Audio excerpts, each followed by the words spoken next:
식사 맛있게 하셨어요? 오전에 말씀 들으시느라고 피곤하실 텐데 오후에 또 들으시려니 얼마나 힘드십니까? 다른 사람의 유익을 위해서 제가 교육을 안 해야 되는데 저의 유익을 구하는 시간이 되어버렸습니다. 모쪼록 이 시간이 조금이나마 하나님 말씀 앞에서 부모로서 마음을 다지는 데 사용되는 그런 시간이 됐으면 좋겠습니다. 졸리시죠? 조셔도 됩니다. 그 말씀 드리려고요. 저도 말씀을 전해보기도 하고 들어보기도 하는데 전하는 게 힘들까요? 듣는 게 힘들까요? 제가 말씀 전할 때는 한 번도 안 졸았어요. 근데 들을 때는 많이 졸거든요. 듣는 게 더 힘든 것 같아요. 아마 앉아서 피곤하실 텐데 조셔도 됩니다. 주무시면 안 됩니다. 까딱까딱 조는 건 괜찮은데 엎드려 주무시는 분은 안 되겠습니다. 같이 기도하시겠습니다. 하나님 아버지 감사합니다. 저희를 구원해 주실 뿐 아니라 몸된 교회 안에 인도해 주시고 진리의 말씀 가운데 교제케 하심을 감사드립니다. 특별히 이 시간 학부모 교제로 함께 모이게 하심을 감사드립니다. 하나님께서 은혜로 주신 자녀들 하나님의 뜻에 맞게 양육할 수 있게 도와주시고 훗날 주님께 쓰임받는 일꾼으로 양육해서 주님께 돌려드릴 수 있도록 도와주시옵소서. 이 시간 말씀을 주님께 의탁하오니 주님께서 함께 하셔서 오직 주님의 뜻만이 드러날 수 있도록 도와주시옵소서. 각 사람에게 필요한 대로 교훈해 주시길 원하며 우리를 사랑하시는 예수님 이름으로 기도드립니다. 아멘. 다 같이 성경 출애굽기 2장을 찾겠습니다.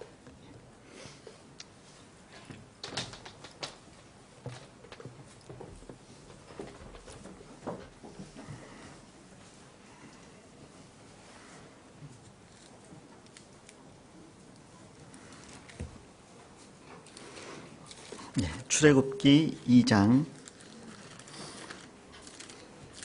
1절부터 보겠습니다.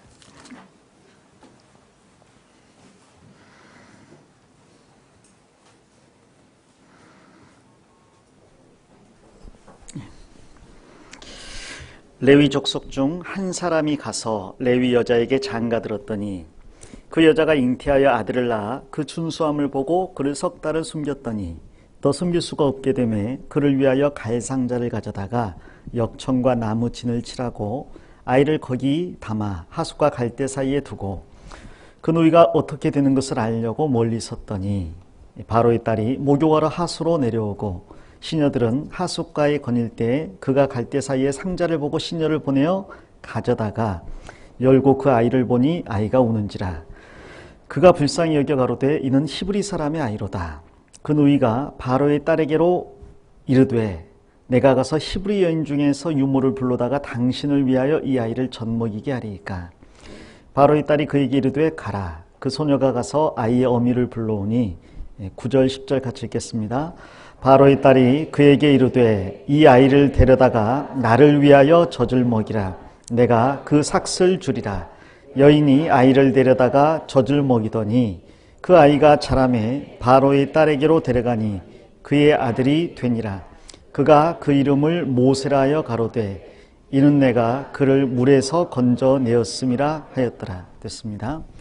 잘 아시는 그 모세의 탄생과 성장에 관한 이야기입니다. 하나님께서 이스라엘 백성들을 이집트로 인도하셨고 이스라엘 백성은 이집트에서 400년간 종살이를 하게 됐습니다.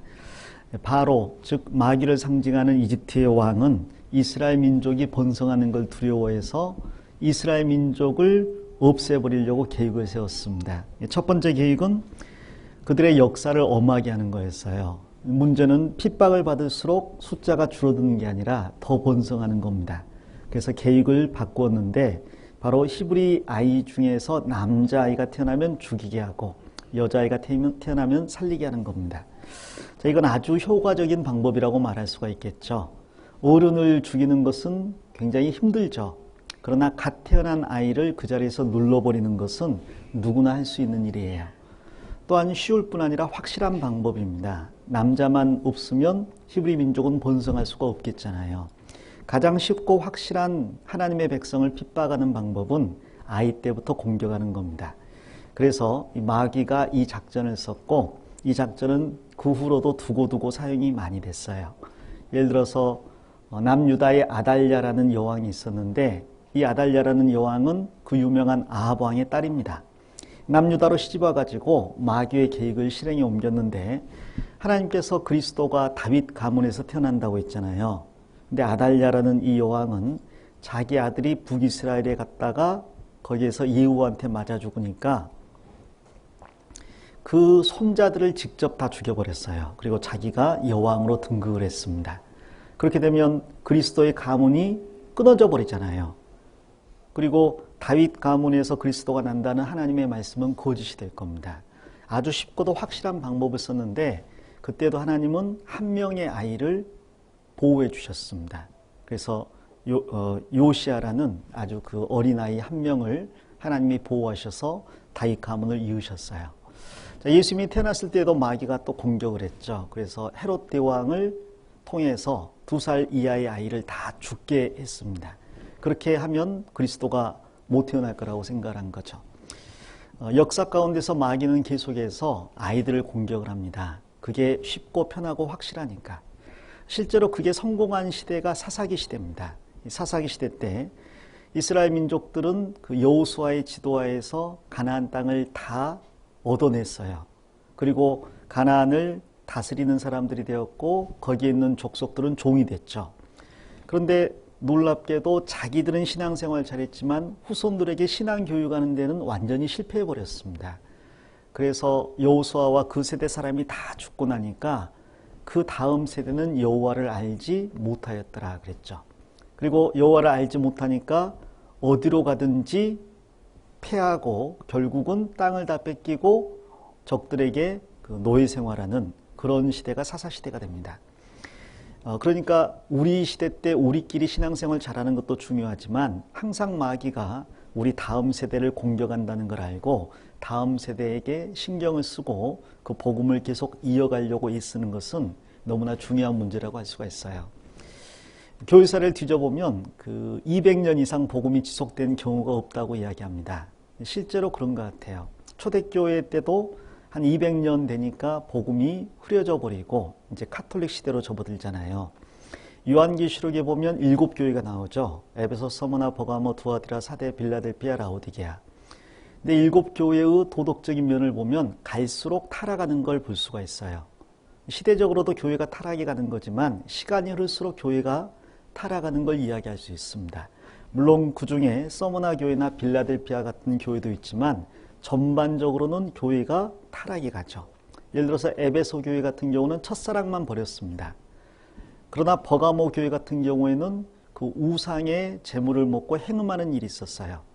그런데 그 다음 두아디라 교회는 아예 그것이 만연해서 이세벨의 자녀들까지 언급이 되고 있습니다. 그 잘못된 이세벨의 교훈이 확대되어서 자식까지 나왔다는 거죠. 다른 말로 하면 그 교훈이 꼬리를 치고 가지를 쳐서 확대되고 그 다음 세대까지 전수됐다는, 그래서 교회 안에 그 교리가 만연했다는 이야기예요. 나중에 사대교회 가면 죽은 교회라 그랬습니다. 아예 아무런 역사도 일어나지 않는, 하지만 사대교회에 옷을 더럽히지 않는 소수의 무리가 있었어요. 빌라델피아 교회는 책망할 게 없는 교회지만 라오디게아 교회는 가장 비참한 교회가 되는 거죠. 그래서 시간이 지날수록 교회가 본연의 모습을 잃어가는 게 역사 가운데 있어 왔고 지금도 있습니다. 자, 우리는 마지막 시대 교회지만 빌라델피아 교회처럼 온 세계에 복음을 전하는, 그래서 하나님께서 열릴 문을 둔 그런 교회라고 말할 수 있을 겁니다. 자, 그렇게 그 시간이 지날수록 세상은 악해져 가고 교회는 타락해 가는데 그 가운데서 우리는 우리뿐 아니라 우리 다음 세대까지 복음을 전해야 될 거예요. 정말 우리 아니면 이제 이 복음의 역사가 어디를 통해서 일어날까 걱정이 될 정도입니다. 또 걱정되는 것은 우리는 열심히 복음 잘 전하지만 우리 애들을 보면 과연 얘들이 우리의 뒤를 이어서 복음을 잘 전할까, 그런 걱정도 돼요. 하나님께서 땅의 모든 족속이 너로 인하여 구원을 받을 거라고 아브라함에게 말씀하셨고 그리고 가서 모든 족속에게 복음을 전하라고 있기 때문에 주님이 오시려면 한 족속도 빠지지 않고 모든 족속이 다 구원을 받아야 될 거예요. 그러니까 하나님은 모든 사람이 구원받기를 원하지만 모든 사람이 구원받는 건 하나님의 뜻이 아닙니다. 하나님의 뜻은 모든 족속 중에 구원받는 사람이 나오는 거죠. 그러니까 만일 한국에 복음이 많이 전해졌어도 아직 복음이 들어가지 않은 족속이 하나라도 남아있다면 주님이 오실 수가 없는 거예요. 그러면 그 미전도 종족에게 우리가 가서 복음을 전하지 않는 한 주님은 재림하고 싶어도 못하는 게 되죠. 그러려면 그 어려운 곳에 우리나 우리 다음 세대가 가야 되는데 우리 애들이 과연 갈까? 그런 걱정이 듭니다. 제가 예전에 파키스탄을 갔는데 그때는 그 학생들도 데려갔어요. 대학교 1학년, 2학년. 놀랍게도 일주일간 화장실 안 가더라고요. 절제력이 대단한 것 같아요. 절제인지 아니면 못 가는 건지 모르겠습니다. 비데 없다고 화장실 안 쓰는 그런 정말 걱정이 되기도 하죠. 환경이 어렵고 두려우면 그 애초에 꺼려하는, 그렇다면 미전도 종족에게는 누군가 가서 전해야 되는데 그들처럼 동일한 음식 먹고 동일한 잠자리에서 자고 동일하게 생활하면서 전해야 되는데 과연 우리 애들이 그럴 수 있을까? 지금 아이들이 군대 가면 부모님들이 걱정하잖아요. 아마 자녀들이 군대가 있으면 부모님이 걱정하실 거예요. 옛날에 저희가 군대가 있으면 부모님이 저희에게 나라를 맡기고 단잠을 잔다 그랬어요. 그리고 저희가 있어서 든든하다 그랬어요. 지금 좀 다른 것 같습니다. 전에 어떤 자매님이 그러시더라고요. 아이가 군대 갔어요. 독자였거든요. 근데 군대를 간 겁니다. 나라가 그렇게 밉더래요. 국가가. 하나밖에 없는 내 아들을, 딸도 없고 아들 하나 있는데 데려가 버렸다는 거죠. 나라가 그렇게 밉더래요. 근데 아이가 휴가 나오고 이제 집에 생활하잖아요. 나중에 그런 말 하더라고요. 나라가 정말 밉대요. 왜 이렇게 내 아들을 휴가를 자주 보내서 집에 와가지고 이 난리를 치는지. 아들 없을 때는 편했는데 요즘은 그 아이들이 군대 가면 진짜 걱정 많이 합니다. 과연 내 애가 나라를 지킬 수 있을런지, 저 애를 믿고 내가 잠을 자도 될런지, 혹시 북한이 CP 보고 쳐들어오지 않을지 걱정이 되는 거죠. 그만큼 아이들이 유약해져 있습니다. 드리고 싶은 말씀은 마귀는 계속해서 아이들을 공격한다는 거예요. 그러면 우리의 대책은 뭐냐?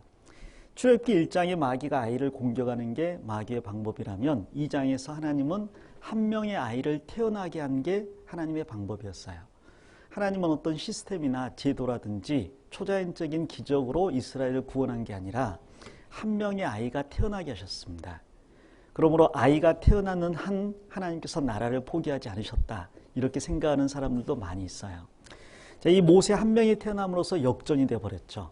하나님께서는 이 모세를 바로의 품에서 자라게 한 다음에 바로를 넘어뜨리는 데 사용했어요. 그러니까 하나님은 한 수, 두 수 위라는 거죠. 훨씬 더 위죠. 근데 여기에서 우리가 내용은 알지만 교훈받을 것은 이 모세는 마땅히 죽을 수밖에 없는 아이였습니다. 그런데 갈상자에 띄워놓고 바로의 공주가 입양했어요. 자, 그 순간 소유권이 넘어갔습니다. 누구한테요? 바로의 공주에게 넘어갔어요. 그래서 미리암이 와가지고 이야기합니다. 내가 유모를 불러다가 이 아이를 젖먹이는데 당신을 위하여 젖을 먹이게 하리까? 라고 이야기하고 있죠.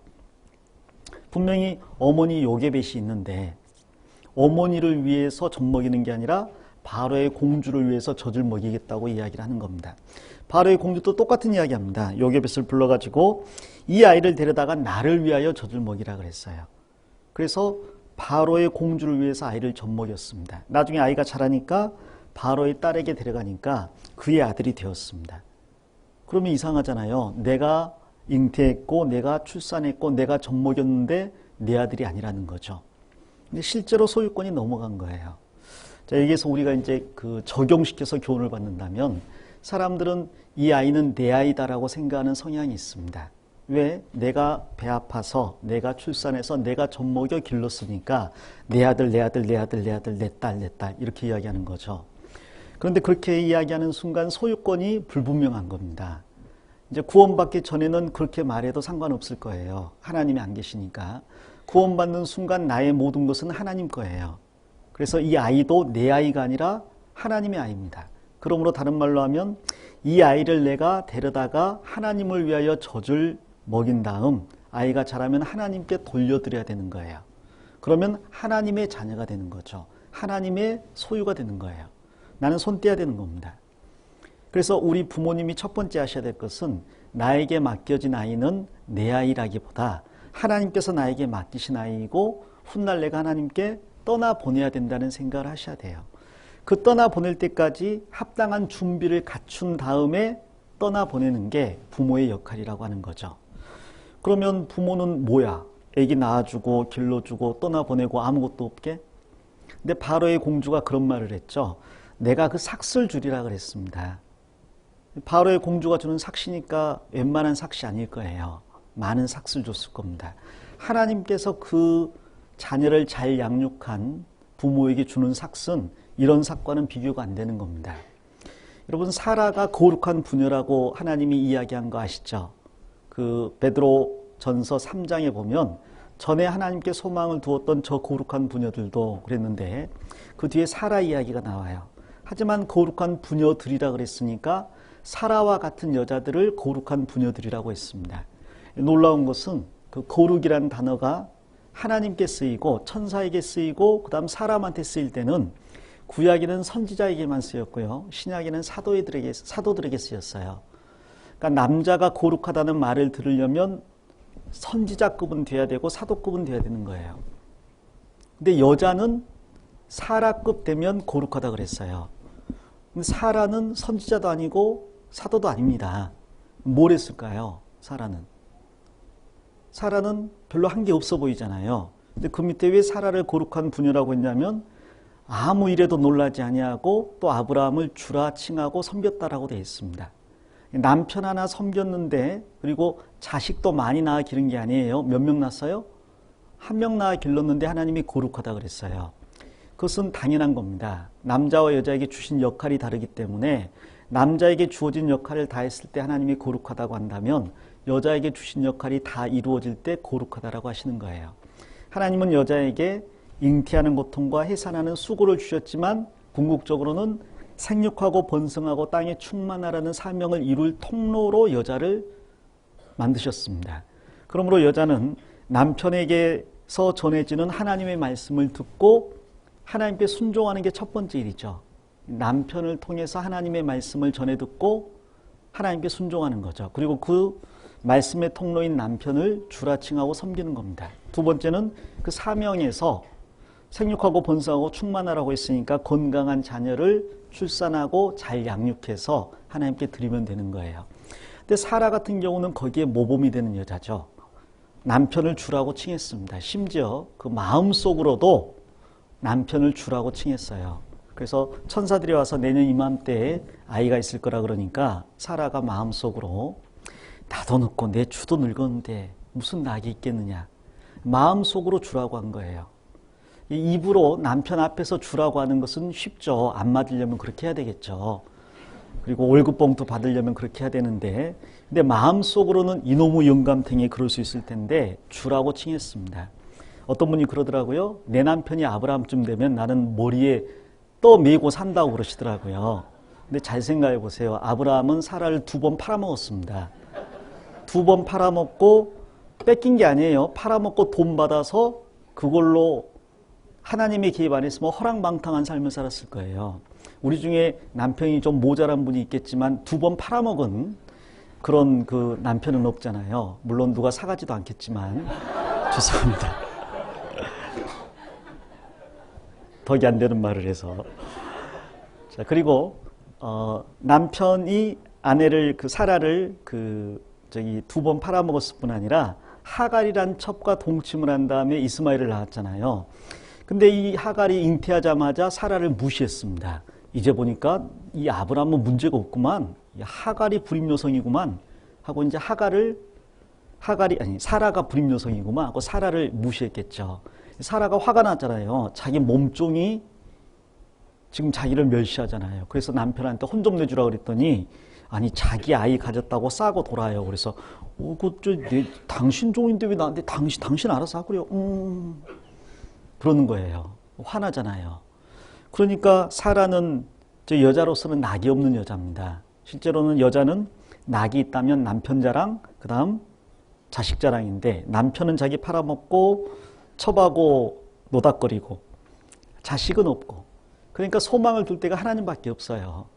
만일 갈대아 우르에 살았으면 그냥 댄스 클럽이라도 좀 다니면서 또 취미 활동하면서 위로받겠는데 그나마 사는 데가 광야잖아요. 결혼할 때는 손에 물 안 묻히고 살게 해주겠다고 하더니 물이 없는 광야로 데려가서 그렇게 살게 하고 있습니다. 그러니까 낙이 없어요. 그래서 소망을 둘 데가 없으니까 하나님을 바라봤는데 하나님께서 하신 말씀이 그래도 남편에게 순종해라. 그러니까 사라 같은 여자가 자기 팔아먹은 아브라함한테 순종하는 건 선지자의 경지예요. 사도의 경지죠. 그리고 아이 한 명이지만 그 아이를 90세에 낳아가지고 잘 양육했잖아요. 얼마나 잘 양육했는지 그 아들 이삭이 결혼을 40세 때 했어요. 그렇죠? 근데 그 전에 사라가 죽었습니다. 그런데 40세 때 그 이삭이 리브가하고 결혼할 때 마지막에 뭐라고 나와 있냐면 이삭이 모친의 상사 후에 위로를 얻었더라 그렇게 돼 있죠. 그러니까 모친이 죽고 난 다음에 이삭이 너무너무 힘들었던 것 같아요. 나이 40에 어머니 안 계시다고 힘들어하는 거, 그건 40 먹은 남자 치고는 조금 좀 거시기해 보이잖아요. 전라도 말로. 근데 그만큼 아이를 잘 길렀던 것 같습니다. 하나님은 그걸로 충분하다는 거죠. 남편 순종하고 자식 하나 잘 기르면. 그러면 거룩하다고 하는 겁니다. 실제로 제가 생각해 보니까 보통 교회에서는 형제님은 좀 모자라잖아요. 죄송합니다. 자매님들은 대부분 똑똑하고 잘나셨는데 똑똑하고 잘난 자매님이 못난 형제를 모시고 살라니까 얼마나 힘들겠어요. 자, 그러니까 그게 정말 경지더라니까요. 그 믿음을 본받아야 되겠다는 생각을 해봤습니다. 하나님은 거기에 대해서 분명한 상을 주실 거예요. 그래서 사라 같은 경우 아이 하나 낳고 기르고 그 다음에 남편 순종했는데 거룩하다고 했다면 우리가 아이를 잘 낳아서 잘 길러서 하나님께 드리면 하나님께서 우리에게 주실 상은 우리가 상상할 것 이상의 상이겠죠. 사도 선지자의 상이 될 거라고 분명 믿어 의심치 않습니다. 그래서 오늘 먼저 생각할 것은 첫째, 소유권을 분명히 하자. 이 아이는 하나님께서 나에게 맡기셨고 훗날 하나님께 돌려드려야 된다는 거예요. 뭐 언제 돌려드려야 되죠? 언제까지 부모 아래 맡겨놨습니까? 언제까지? 청소년기까지? 대학 가면 공급을 끊어도 되나요? 어떻게 하나요? 성경에 보면 이러므로 남자가 부모를 떠나 그 아내와 합하여 한 몸을 이룰지니 그랬으니까 부모를 떠나는 시점을 결혼으로 잡았습니다. 그러니까 같이 살고 안 살고 하고 상관이 없이 결혼할 때까지는 부모가 자녀를 돌보아 주게 돼 있어요. 그건 경제적인 원조나 같이 살고 안 살고 하고는 별개입니다. 혹 자녀가 떨어져 산다 할지라도 여전히 독립된 인격체라기보다 부모 아래 하나님이 맡겨두셨다는 걸 생각해야 됩니다. 여기는 뭐 서울이니까 뭐 부모님과 자녀가 떨어지는 경우 별로 없겠지만 지방 같은 경우는 대학생 되면 주로 부모를 떠나잖아요. 서울로 오게 되면. 자, 그러더라도 여전히 부모 아래 하나님이 맡기셨다는 걸 생각해야 돼요. 결혼할 때까지. 그래서 내가 아이를 잉태하는 그 순간부터 결혼해서 떠나보낼 때까지 하나님이 나에게 맡기셨다는 걸 생각하고 그 아이에 대해서 올바른 시각으로 아이를 가르쳐야 되겠어요. 자, 그런데 그 아이가 어떤 시각으로 바라보는 게 좋을까? 저기 이삭 아들 야곱이 참 그 명언을 이야기했습니다. 창세기 33장을 보겠습니다. 창세기 33장 5절입니다. 에서가 눈을 들어 여인과 자식들을 보고 묻되 너와 함께한 이들은 누구냐? 같이 읽겠습니다. 야곱이 가로되 하나님이 주의 종에게 은혜로 주신 자식이니이다. 이게 하나님이 주의 종에게 은혜로 주신 자식들이라고 이야기했습니다. 그래서 11명의 아들과 1명의 딸이 하나님이 은혜로 주셨다 그랬죠. 근데 여기서 잘 생각해 볼 것은 은혜라는 단어예요. 어떤 분들은 자식이 원수야 그러는데 하나님이 저에게 원수로 주신 자식입니다. 자, 이렇게 말할 수는 없겠죠. 근데 은혜로 주셨다 그랬어요. 원래 은혜라는 말이 받을 자격이 없는 자에게 거저 주어지는 하나님의 사랑이라는 뜻이죠. 그래서 우리가 구원받은 것은 행위로 말미암지 않았습니다. 즉 받을 자격이 있어서가 아니라 긍휼하심과 은혜를 따라서 우리가 구원받은 거죠. 신앙생활도 은혜 위에 은혜라 그랬죠. 내가 이 교회에 속해 있을 자격이 있어서 지금 이걸 하고 있다기보다 이건 은혜라고 봐야 돼요. 자, 봉사도 은혜라고 했습니다. 내가 봉사하는데 마땅히 내가 봉사를 하니까 이러이러한 자격이 있는 게 아닙니다. 그것도 은혜라고 했습니다. 빌립보서에 보면 에바브로디도 이야기가 나오죠. 에바브로디도가 빌립보에서 돈을 모아가지고 로마 감옥에 있는 바울에게 전달해 줬는데 전달해 주고 나니까 돌아가기가 어려운 거예요. 왜냐하면 용도가 부족하거든요. 그러니까 에바브로디도가 남아가지고 바울 사도를 섬겼습니다. 아마 낮에는 전도하는 거 돕고 밤에는 일을 했는지 모르겠어요. 일하다가 병이 들었습니다. 그럼 좀 쉬어야 될 텐데 더 열심히 일했어요. 더 열심히 일하다 보니까 죽게 됐어요. 죽게 됐는데도 쉬지 않고 계속 일을 하는 겁니다. 자, 그런데 그 소식을 빌립보 성도들이 듣고 근심을 했어요. 우리 사랑하는 에바브로디도가 죽게 되다니. 그 소식을 들은 에바브로디도가 또 근심했습니다.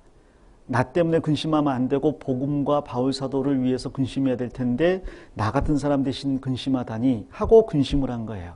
그걸 보니까 바울이 또 근심이 되는 거예요. 바울은 기쁨이라는 게 성도가 기뻐할 때 기뻐하는데 에바브로디도가 근심하니까 빌립보 성도가 근심하고 그걸 들은 에바브로디도가 더 근심하니까 바울은 더 근심이 되는 거잖아요.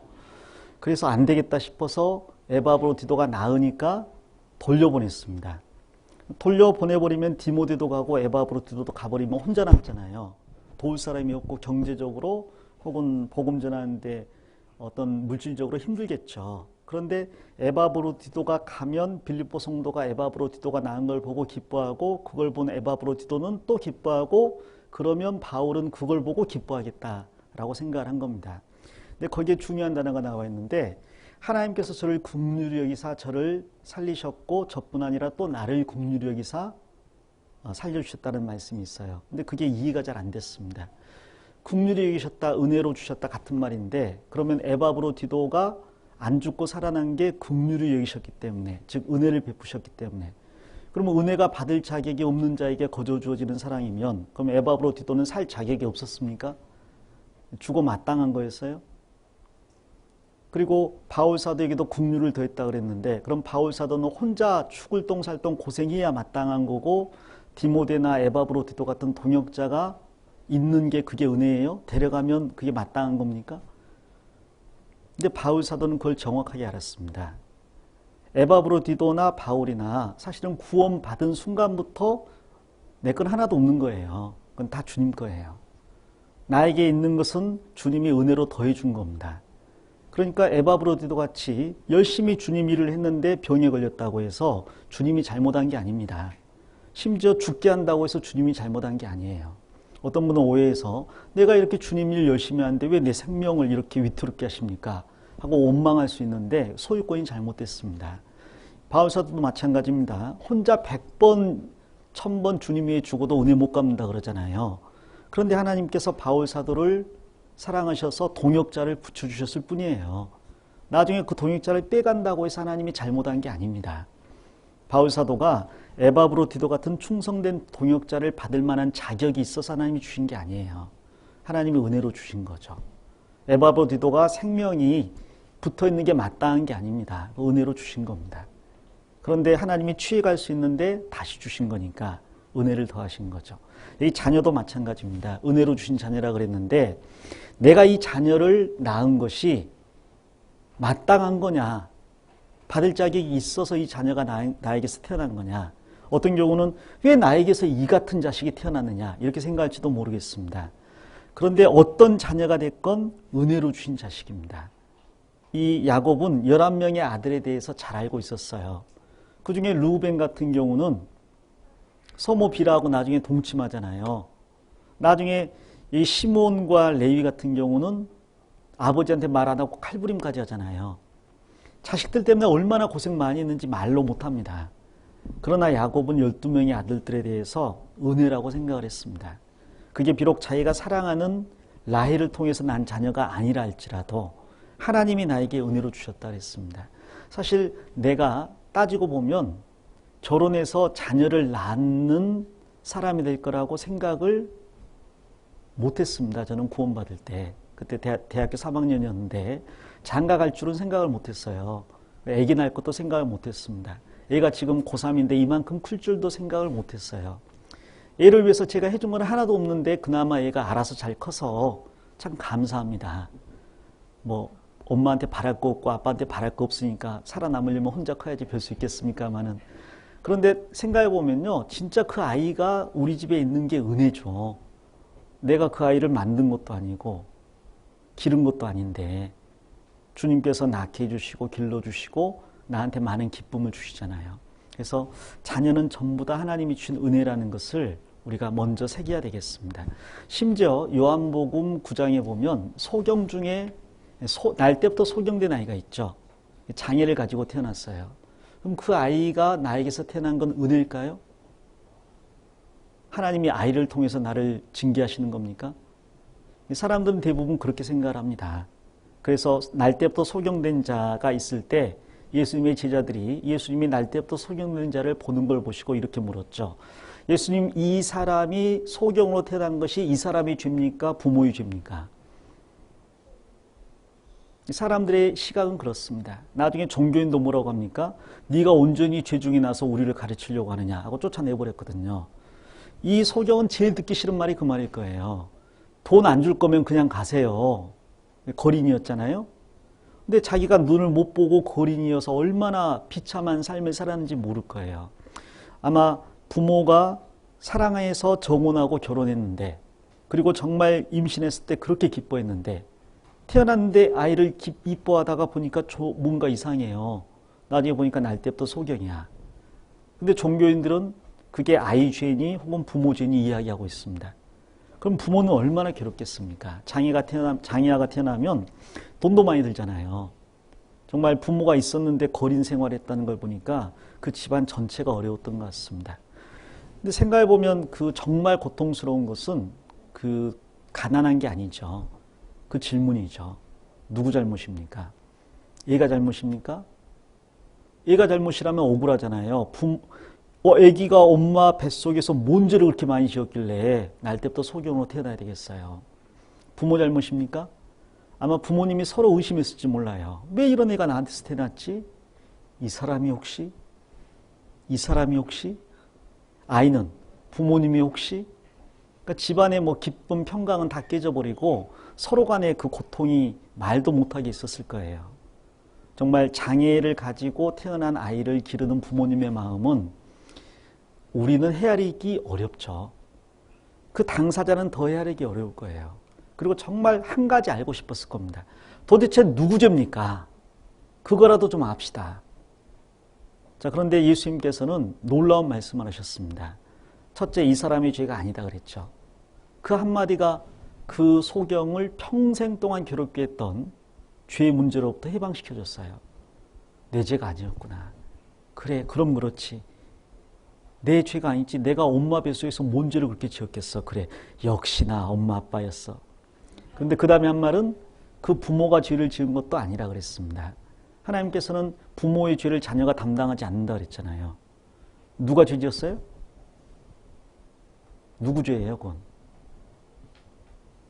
그 아담 죄죠. 아담이 죄 지어서 그런 질병이 들어왔으니까. 근데 예수님이 아담 죄다라는 말씀 안 하셨습니다.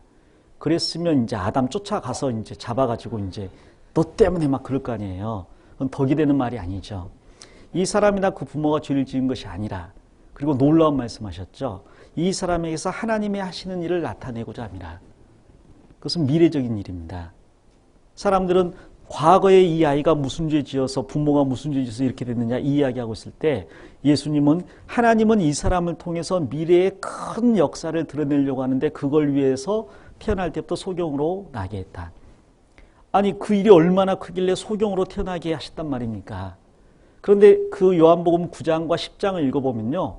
그 소경이 눈 뜬 다음에 점점 예수님을 알아가고 나중에 예수님께 와서 경배하고 그리고 예수님이 하시는 일이 소경을 통해서 명백하게 드러났을 때 그 소경은 정말 큰일을 한 거예요. 예수님이 세상의 빛이라는 걸 명확하게 드러내고 그리스도라는 걸 드러내고 그리스도가 이 땅에 하실 일을 명확하게 드러낸 겁니다. 시간 관계상 그걸 다 설명하기는 어렵지만 그 소경이 나중에 천국 가서 받을 상급이나 영광은 이 땅에서 소경으로 살았을 때 받았을 고통과는 비교도 안 되는 거예요. 그걸 잊고도 남음이 있을 만한, 심지어 그 소경이 한 유명한 말 있잖아요. 그 사람이 죄인인지 아닌지는 내가 모르지만 내가 아는 거 한 가지는 전에 내가 소경이었다 이제는 보는 것입니다. 그게 세계에서 가장 유명한 찬송가 405장 가사잖아요. 나 같은 죄인 살리신. 거기에 보면 잃었던 생명 찾았고 광명을 얻었네. 그 영어 가사가 I was once blind but now I see. 원래 소경이었는데 이제는 본다라는 거죠. 그러니까 그 소경도 하나님께서 목적을 가지고 나에게 주셨어요. 그렇게 본다면 나에게 태어난 아이가 혹 잘못이 있건 잘하건 장애가 있건 건강하건 이 아이가 내 기대에 부응이 되건 안 되건 나에게 주신 아이는 다 하나님이 받을 자격이 없는 나에게 큰 선물로 주신 거예요. 구원만 큰 선물이 아닙니다. 천국만 큰 선물이 아닙니다. 이 험한 세상 살아가면서 의지할 곳 없는 우리들에게 사랑하는 남편이나 아내를 주셨고 그 사이에서 새 생명이 태어나게 하셨어요. 가정을 꾸리게 하셨어요. 알몸으로 태어났는데 이제 이 가정을 꾸리고 한 몸처럼 살아가게 됐어요. 그게 얼마나 큰 축복이겠어요. 그러니까 우리가 자녀들에 대해서 하나님이 나에게 주신, 맡기신 은혜라고 생각하는 게 마땅하겠습니다. 너 때문에 내가 못 살겠다. 혹 못 살겠다 싶어도 너 때문에 그래도 내가 얼마나 잘 사는지 장차 천재가 될 놈아 이놈아 이렇게 하면서 견뎌 나가시면 좋겠어요. 자, 성경 그런 좋은 예를 한 군데 보겠습니다. 성경 사무엘 하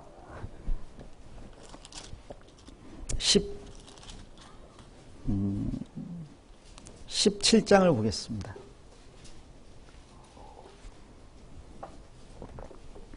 사무엘하 17장 27절입니다. 다윗이 마하나임에 이르렀을 때 암몬 족속에게 속한 랍밧 사람 나하스의 아들 소비와 로데발 사람 암미엘의 아들 마길과 로글림 길르앗 사람 바르실레가 침상과 대야와 질그릇과 밀과 보리와 밀가루와 볶은 곡식과 콩과 팥과 볶은 녹두와 꿀과 버터와 양과 치즈를 가져다가 다윗과 그 함께한 백성으로 먹게 하였으니 이는 저희 생각에 백성이 들에서 시장하고 고나고 목마르겠다 함이더라. 다윗이 압살롬에게 쫓겨나서 지금 요단을 건너서 마하나임에 이르렀습니다. 그때 마하나임에 이르른 다윗을 용접한 세 사람이 나오는데 암몬 족속에게 속한 랍밧 사람 나하스의 아들 소비입니다. 이 나하스는 이 다윗과 은혜 관계에 있었어요. 그러니까 다윗에게 은혜를 입은 나하스의 아들 소비가 다윗이 어려울 때 용접한 것은 이해가 될 만합니다. 로데발 사람 암미엘의 아들 마길과 그랬는데 로데발은 그 요나단의 아들 무비보셋이 살았던 곳이죠. 근데 무비보셋을 다윗이 환대했습니다. 그래서 아마 로데발 사람들은 다윗에게 굉장히 깊은 사랑과 은혜를 느꼈을 겁니다. 자, 그런데 로글림 길르앗 사람 바르실레는 그 이전에 어떤 이야기도 안 나와요. 근데 이 사람은 왜 다윗을 공개하는 데 앞장섰을까? 그 이유가 뒤에 나오죠. 19장입니다. 19장 31절에 길르앗 사람 바르실레가 왕을 보내어 요단을 건네려고 로글림에서 내려와서 맞죠? 사무엘하 19장 31절. 예. 길르앗 사람 바르실레가 왕을 보내어 요단을 건네려고 로글림에서 내려와서 함께 요단에 이르니 바르실레는 매우 늙어 나이 80세라. 같이 읽겠습니다. 저는 거부인고로 왕이 마하나임에 유할 때 왕을 공개하였더라. 왜 왕을 공개했다고 되어 있습니까? 거부인고로 부자여서 공개했대요. 어떤 은혜를 특별히 입어서가 아니라 부자이기 때문에 그랬답니다. 바르실레는 그걸 알았던 것 같아요. 하나님이 나를 부자 만들어준 이유는 나를 위해서가 아니라 하나님과 하나님의 사람 다윗과 이 나라를 위해서 쓰라고 하신 것이다. 이웃을 위해서 쓰라고 하신 것이다. 근데 다윗이 지금 어렵게 되니까 내가 부자인 것이 이때를 위함이다라고 생각하고 와서 공양을 한 거예요. 다윗이 이 바르실레에게 큰 은혜를 입어서 이제 전쟁에 이기고 예루살렘에 환궁하려고 하는데 바르실레가 요단 건너기 전에 배웅을 나왔습니다. 그러니까 바르실레에게 청합니다. 나와 함께 예루살렘에 건너가자. 거기서 내가 이제 너를 공개하겠다. 그랬더니 바르실레가 임금님, 저는 생명의 날이 별로 남지 않았는데 어찌 임금님과 함께 예루살렘에 올라가겠습니까? 내가 지금 나이가 80세입니다. 80세인데 예루살렘에 가서 좋은 거 본다고 한들 좋은지도 모르고, 또 맛있는 거 먹어도 맛있는지도 모르고, 노랫소리 들어도 고운지 모릅니다. 게다가 나이를 먹었다고 하지만 나이를 먹는 바람에 판단력이 흐려져서 옳고 흉악한 것을 분별할 능력도 지금은 없습니다. 그러니까 나를 위해서 맛있는 거, 좋은 음악, 좋은 거 나한테는 도움이 안 되고, 왕을 위해서도 옆에서 모사가 되어줄 만한 분별력이 안 남아 있습니다. 그러니까 제가 건너가서 굳이 폐를 끼칠 이유가 없다라는 거예요. 정말 덕을 세우는 사람이죠. 자기의 유익이 아니라 남의 유익을 구하는 사람입니다. 그래서 나는 이제 그 주님께 도움이 안 되고, 또 주님이 나에게 좋은 걸 준다고 해도 나한테는 그게 좋은 게 안 됩니다. 제가 원하는 게 있다면 단 한 가지, 37절 보겠습니다. 청컨대 종을 돌려보내소서. 내가 내 본성 부모의 묘 곁에서 죽으려 하나이다. 여기 보니까 이 바르실레가 원하는 건 한 가지예요. 내 원래 고향에서 우리 부모님의 무덤 옆에서 나도 죽어서 거기 묻히는 겁니다. 이 나이가 80세인데 부모님을 지금도 언급하는 걸 보니까 정말 부모님을 사랑했던 것 같아요. 따지고 보면 어떨면 바르실레가 80세라는 건 굉장히 장수한 거거든요. 그리고 부자라는 것은 하나님께 복받았다는 이야기잖아요. 그런데 부모님과 연결지어서 생각할 수 있을 것 같아요. 하나님께서 약속 있는 첫 계명으로 내 부모를 공경하라 그랬어요. 이는 내가 땅에서 잘되고 장수하리라.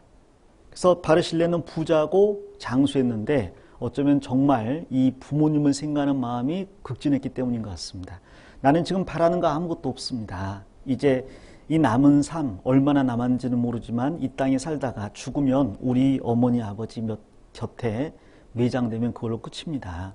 자, 그런데 그 밑에 보면 그러나 왕의 종 김함이 여기 있사오니 청컨대 저로 내 주 왕과 함께 건너가게 하옵시고, 같이 읽겠습니다. 왕의 처분대로 저에게 베푸소서. 이 왕의 종 김함이라고 했는데 바르실레의 아들이에요. 내 아들이 여기 있는데 내 아들은 아직 젊으니까 왕이 데려가면 왕에게 도움이 될 수 있을 겁니다. 그러니 제가 지금까지 왕을 공개했던 것을 내 아들 이 김함이 이어서 공개하게 저를 데려가십시오. 그리고 그 대가로 뭘 베풀어 달라는 게 아니라 왕의 처분대로 알아서 하십시오 그랬어요. 왕이 이 김함에게 은혜를 베풀어서 뭔가 주면 감사해요. 그런데 안 주면 그래도 감사한 겁니다. 그래서 저도 주님 즉 다윗을 섬겼고 저의 부모도 저를 그렇게 가르쳤어요. 그래서 우리 부모님, 나 그렇게 다윗을 섬기고 왕들을 섬겼는데 이제 내 아들이 또 왕을 섬길 수 있게 해주십시오. 그리고 무언가 주시려면 감사합니다. 받겠습니다. 안 주셔도 감사합니다. 그 아브라함의 종이 있죠. 종 이름이 뭐예요? 아브라함의 다메섹 엘리에셀이라는 종이 있죠. 이 엘리에셀이 너무 충성된 종이었습니다. 그래서 아브라함이 아이가 없는데 내가 그대로 죽으면 이 많은 재산을 누구한테 물려줄까? 아무리 생각해봐도 엘리에셀밖에 없어요. 엘리에셀에게 물려주겠다라고 마음을 먹고 아마 이야기도 했을 겁니다. 그래서 하나님께서 내가 너에게 무엇을 줄고, 그러니까 창세기 15장에 아니 하나님이 나에게 씨를 안 주셨는데 주기는 뭘 주세요? 내 상속자는 이 다메섹 엘리에셀입니다. 나한테 있는 거 다 얘 줄 거예요. 걔는 네 상속자가 아니다. 내가 약속의 자녀를 주겠다. 자, 그런데 나중에 이스마엘이 태어났습니다. 이스마엘은 아니다. 그리고 아이가 안 태어났어요. 그러다 100살 때 이삭이 태어났어요. 이삭이 태어나는 순간 엘리에셀은 졸제 상속자에서 다시 종이 돼버렸습니다. 그렇죠? 어쩌면 엘리에셀 입장에서는 이삭이 안 태어났으면 다 자기 건데 평생 아브라함 섬겼고 그 아브라함에게 상속을 약속받았고, 그리고 아브라함 100세 때까지 섬겼는데 아이가 태어남으로 말미암아 상속권 다 잃어버린 거죠. 근데 나중에 이삭이 40세 되어서 신부감을 구할 때 아브라함이 엘리에셀 이름은 안 나옵니다만 분명히 엘리에셀일 거라고 생각해요. 자기 집에 나이 많은 종한테 가서 내 아들을 위하여 신부를 구해오라 그러죠. 근데 그때도 그 종은 변함없이 아브라함에게 순종하고 있습니다. 그리고 더 놀랍게도 리브가를 데리고 와서 이삭에게 인도할 때 그 이삭을 보고 리브가가 누구냐 그러니까 이는 내 모든 걸 뺏어간 원수입니다 라고 말해도 무방할 텐데, 혹은 이는 내 주인의 아들입니다 라고 말해도 무방할 텐데, 이는 내 주인입니다 그랬습니다. 나는 아브라함을 주인으로 섬겼고 지금 이삭을 주인으로 섬기고 있다는 거죠. 아브라함이 나에게 유산을 물려줍니다. 감사해요. 그런데 지금 다 뺏겼어요. 그래도 감사합니다. 무엇 때문에 섬기는 게 아니에요. 종이니까 섬기는 거예요. 자기 이름은 한 줄도 기록 안 됐어요. 괜찮아요. 자기는 자기 일 다 하고 그냥 사라지면 되는 겁니다. 자, 우리도 이 땅에 태어나서 우리 부모님부터 섬겼으면 더 좋겠지만, 부모님이 주님 섬기고 우리가 주님 섬기고, 그리고 우리에게서 태어난 아이가 잘 자라서 훗날 주님께 쓰임받는 사람으로 내보낼 수 있다면, 그럼 나는 우리 부모님 묘 곁에 죽어도 감사한 거죠. 내가 내 아이한테 뭐 요구하고 바라고 이제 내가 너 섬겼으니까 네가 나 섬겨주라, 그런 거 없습니다. 사실 여기 있는 바르실레 입장에서는요, 이제 언제 죽을지 모르는 나이예요. 그 나이에 가장 의지할 수 있는 게 있다면 자기 아들이 옆에 있어주는 겁니다. 그런데 만일 내 아들이 나에게 있으면 참 좋겠지만 다윗 따라가서 다윗을 섬기는데 더 크게 쓰임받는다면, 그럼 나는 혼자 쓸쓸히 우리 엄마 아빠 묘 곁에서 죽어도 괜찮아요. 아이가 와서 눈 감겨주면 좋겠지만 안 감겨주고 나 혼자 죽어도 괜찮아요. 주님 섬기고 살다 간 거고, 내 아이도 주님 섬기다 살다 가면 그걸로 되는 겁니다. 그래서 그렇게 내 아이를 기를 수 있다면 참 좋겠다 싶어요. 그래서 정리해보면, 첫째, 내 아이는 내가 자격이 있어서 얻은 게 아니라 하나님이 은혜로 주셨습니다. 그리고 결혼할 때까지는 나에게 맡겨두셨어요. 결혼할 때는 떠나서 주님을 섬기게 해야 됩니다. 그리고 거기에서 내가 무언가 요구하거나 바랄 수 없습니다. 내가 주님 섬긴 것처럼 내 아이가 주님 섬긴다면 그걸로 감사하면 되는 거예요. 그리고 상은 주님께 받는 겁니다. 내 자식한테 받는 게 아니고, 며느리한테 받는 게 아니고 주님께 받는 거라고 생각하시면 되겠습니다. 자, 그러면 내가 내 아이를 떠나보낼 때까지 부모로서 무엇을 가르쳐서 떠나보내야 될까? 그것은 아주 개괄적으로 간략하게만 말씀을 드리겠습니다. 창세기 1장을 보겠습니다.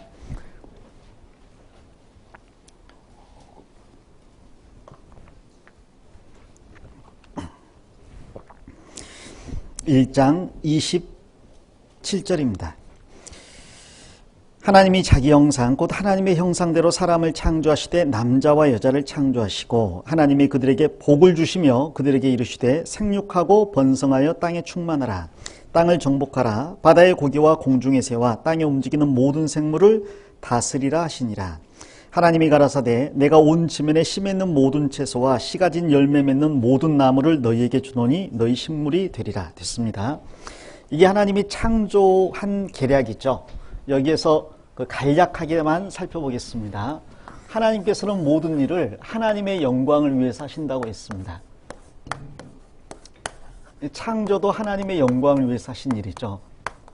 그리고 그 하나님께 영광을 돌려드릴 가장 주된 존재는 바로 인간, 사람이라고 말할 수 있을 거예요.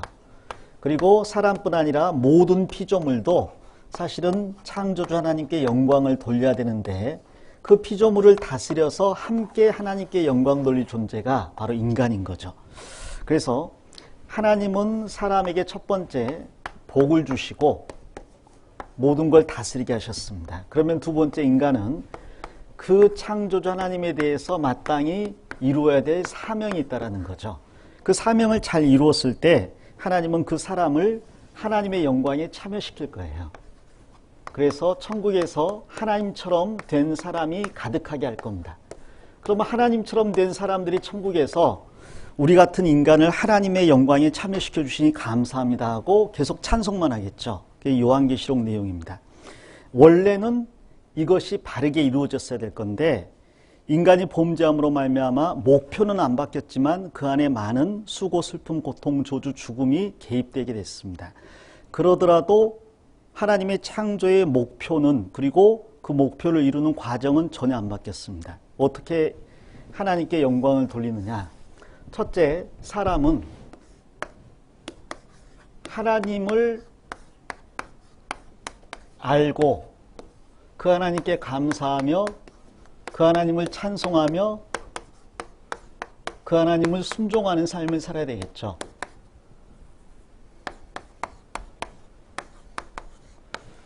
그래서 우리가 우리 자녀에게 가르쳐 줘야 될, 그리고 우리 자녀에게 반드시 심어줘야 될 가장 주된 교육 주제가 있다면 하나님이라고 할 수가 있어요. 인간은 하나님이 창조하셨다는 것, 그리고 인간의 창조의 목적은 생육하고 번성하고 땅의 충만함으로 하나님을 영화롭게 하는 것이라는 것. 그러므로 우리는 반드시 우리에게 복 주신 하나님께 감사하며 찬송하는 가운데 그분의 말씀에 순종하는 삶을 살아야 된다. 이것은 어떤 일이 있어도 결혼하기 전까지 확실하게 심어서 내보내야 됩니다. 결혼한 다음에 구원받으면 안 되나요?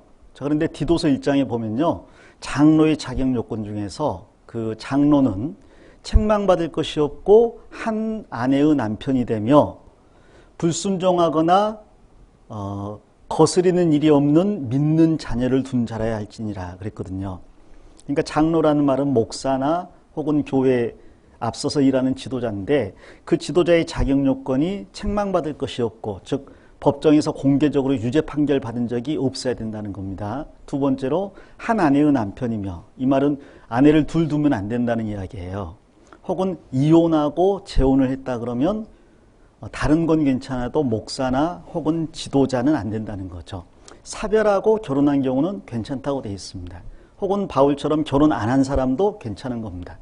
그러나 만일 첩을 둔다든지 바람을 피운다든지 이혼하고 재혼하고 그것은 안 맞죠. 근데 세 번째가 뭐냐면 거스리지 않는 아이, 책망받는 일이 없는 아이, 믿는 아이라 그랬어요.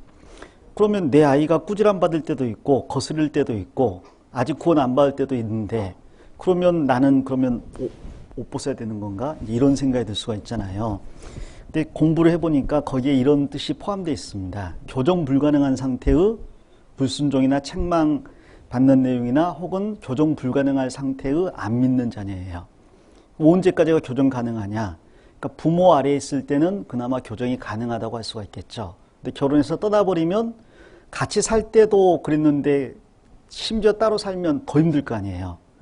그러니까 결혼하기 전까지는 적어도 내 자녀가 반드시 구원받고 교회를 붙들게 해서 내보내야 될 겁니다. 조금 더 자세히 말씀을 더 드리겠습니다. 자, 두 번째는 하나님께서 생육하고 번성하고 땅에 충만하라 그랬어요. 그런데 아담이 아무리 훌륭한 그리고 똑똑한 완전한 사람이어도 혼자서는 아기를 못 낳습니다.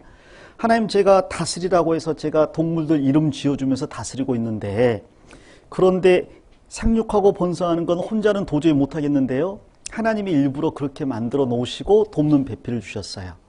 즉 하나님이 주신 사명을 이루려면 혼자서는 절대로 못한다는 것을 알게 하신 거죠.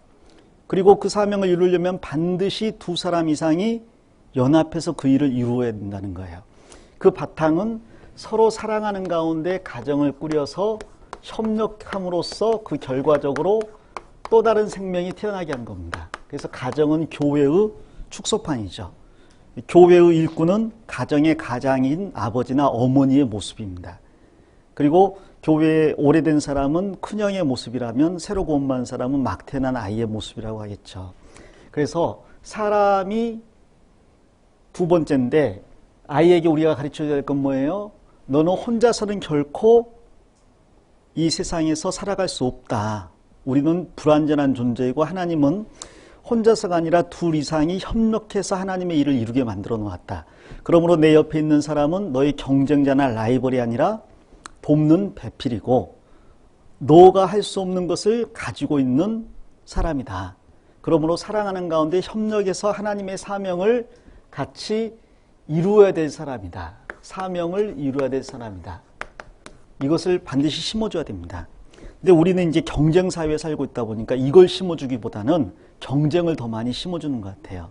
옆에 있는 애는 네가 딛고 일어서야 될 애야. 결국은 인생은, 죄송합니다, 독고다이야, 혼자야. 옆에 아무리 많아도 결국 인생은 혼자야. 옆에 사람들을 밟고 일어설 때 네가 승리할 수 있어. 이런 생각을 가르쳐 버리면 정말 그 끔찍한 삶을 살게 될 거예요. 이스라엘 사람들이 무서운 이유가 뭐냐면, 이스라엘 사람들은 어릴 때부터, 제가 어제 교사교육 때 그 이야기 했는데, 유치원 때부터 이걸 가르쳐요. 유치원 때부터 세 가지를 가르친대요. 환경, 그리고 협력, 그 다음 유대 민족사. 환경이라고 하면 이제 자연이 되겠죠. 하나님께서 또 우리에게 주신 게 자연이 있잖아요. 만물이 있잖아요. 이 자연은 섬기라고 주신 게 아닙니다. 고목나무가 오래됐다고 해서 섬기면 안 되는 거죠. 바위가 기기묘묘하다고 그걸 섬기면 안 됩니다. 태양의 혜택이 많다고 태양을 섬기면 안 되고 바다를 섬기면 안 되는 거예요. 돈이 용도가 좋다라고 해서 돈을 섬기면 안 되고 쾌락이 나에게 즐거움을 준다고 쾌락을 섬기면 안 됩니다.